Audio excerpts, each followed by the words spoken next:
पर mock drill पण શરૂ થશે।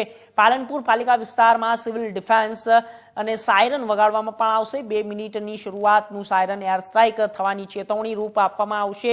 2 મિનિટ આગ સળંગ સાયરન વાગે એટલે કે એર સ્ટ્રાઇકની સંભાવના નથી। જ્યારે ક્લિયર સિચ્યુએશન સમજવું પાલનપુર ડીસામાં સિવિલ ડિફેન્સની ટ્રેનિંગ અપાશે, જેમાં લોકોને જોડવામાં પણ આવશે અને તેમ પણ જણાવાયું છે 7:45 થી 8:15 સુધી સમગ્ર બનાસકાંઠા જિલ્લામાં બ્લેકઆઉટ કરવાનું આયોજન પણ છે। આ બ્લેકઆઉટ દરમિયાન સરકારી ઇમારતો, બ્રિજ, રસ્તા પરની લાઇટો બંધ કરાશે। બનાસકાંઠાના સૌ નાગરિકોને સંસ્થાઓને લાઇટો બંધ રાખીને સહયોગ આપવા કલેક્ટરોની અપીલ છે। જ્યારે હોસ્પિટલ સહિત ઇમરજન્સી સેવાઓ આપતા સ્થળોએ બારીઓ ડાર્ક કાગળથી ઢાંકવા કલેક્ટરને અપીલ કરી બનાસકાંઠા જિલ્લાની સરહદો ઉપર બીએસએફ જવાનો દ્વારા સુરક્ષાની તમામ તૈયારીઓ। મોક ડ્રીલ દરમિયાન જિલ્લાના સરહદી વિસ્તારના ગામડાઓમાં અડધો કલાક સુધી બ્લેકઆઉટ કરવામાં પણ આવશે।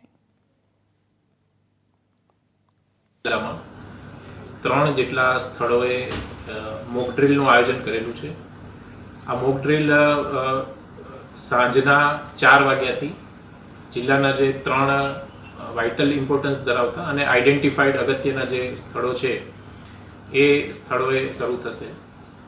આ ઉપરાંત જે મોક ડ્રીલ થવાની છે એમાં ઓપરેશન અભ્યાસ અંતર્ગત પાલનપુર નગરપાલિકા વિસ્તારમાં એક સ્થળે સિવિલ ડિફેન્સ સાયરન પણ સાંજના સમયે વગાડવામાં આવશે, જેમાં 2 મિનિટ સુધી સાયરન શરૂઆતના સમયે વાગે છે રાઇઝિંગ અને ફોલિંગ પોઝિશનમાં। એનો અર્થ થાય છે કે એર અટેક માટેની વોર્નિંગ આપવામાં આવે છે અને ત્યારબાદ જ્યારે 2 મિનિટ સળંગ સાયરન વાગે છે એનો અર્થ એવો થાય છે કે હવે સિચ્યુએશન ક્લિયર થઈ ગઈ છે। આ ઉપરાંત પાલનપુર અને ડીસામાં સિવિલ ડિફેન્સની ટ્રેનિંગ પણ આપવામાં આવશે અને જે નાગરિકો એમાં જોડાવા માંગતા હોય તેઓ પણ તેમાં જોડાઈ શકે છે।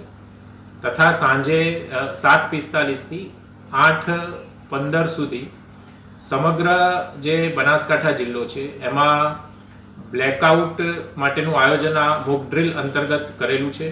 તમામ જે સરકારી ઇમારતો છે, જાહેર સ્થળો છે, લાઇટો છે, બ્રિજ પરની લાઇટો છે, જાહેર રસ્તા ઉપરની જે લાઇટો છે, એ હાઈવે પરની લાઇટો છે, તમામ લાઇટો બંધ કરી દેવામાં આવશે। આ ઉપરાંત નાગરિકો પણ આ જે મોક ડ્રીલ છે એમાં સરકારની સાથે સહયોગ કરે, સરકારની સાથે અડીખમ ઊભા રહે તે માટે આ 7:45 થી 8:15ના સમયગાળા દરમિયાન સૌ નાગરિકોને, સૌ સંસ્થાઓને પ્રકાશીય ઉપકરણો અને લાઇટ બંધ રાખવા માટે હું વિનંતી કરું છું।